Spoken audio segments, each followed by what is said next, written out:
আসসালামু আলাইকুম everyone. Honours পরীক্ষার্থীরা, আপনাদের আজকের আপডেটটা হচ্ছে কোটা আপডেট। ঠিক আছে, আমি আজকে কোটা নিয়ে আপডেট দিব। তো কোটা মেরিট এখনো প্রকাশিত হয় নাই। কোটা মেরিট প্রকাশিত হবে আগস্টের প্রথম সপ্তাহে। কি বললাম? আগস্টের প্রথম সপ্তাহে কিংবা 10 তারিখ। 10 তারিখের মধ্যেই আপনারা কোটা রেজাল্টটা পেয়ে যাবেন। ঠিক আছে, তো কোটা রেজাল্টের মধ্যে কি কি কোটা আছে? প্রথমে হচ্ছে আপনার মুক্তিযোদ্ধা কোটা, যা এখনো বহাল রয়েছে।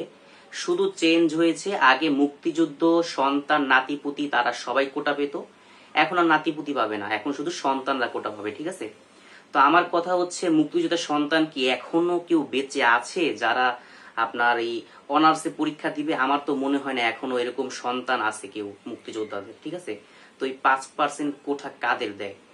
5% কোটা দেয় হচ্ছে পোষ্য কোটা হিসেবে, অর্থাৎ আপনার কলেজের আপনার ভার্সিটির যে টিচার, ওই টিচারের সন্তান সন্তনীরা ওই 5% কোটা পায়, যেটাকে বলা হয় পোষ্য কোটা। ঠিক আছে, তারপরে রয়েছে হচ্ছে ক্ষুদ্র নিগৃষ্টি বা উপজাতি কোটা 1% এবং প্রতিবন্ধী কোটা 1%, অর্থাৎ এখনো 7% কোটা রয়ে গেছে, অর্থাৎ 100টা সিটের মধ্যে 60টা সিট হচ্ছে কোটার জন্য।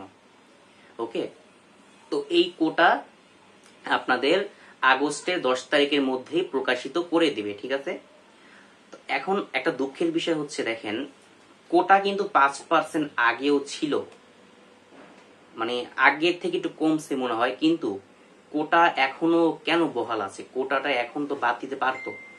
দেখবেন আপনারা যারা 172-75 পেয়ে চান্স পাননি, অনেকে 140 পেয়ে কোটার জন্য চান্স পেয়ে গেছে। হবে, দেখবেন এরকম বহুত হবে, আমি আপনাদের প্রমাণ দিয়ে দিব।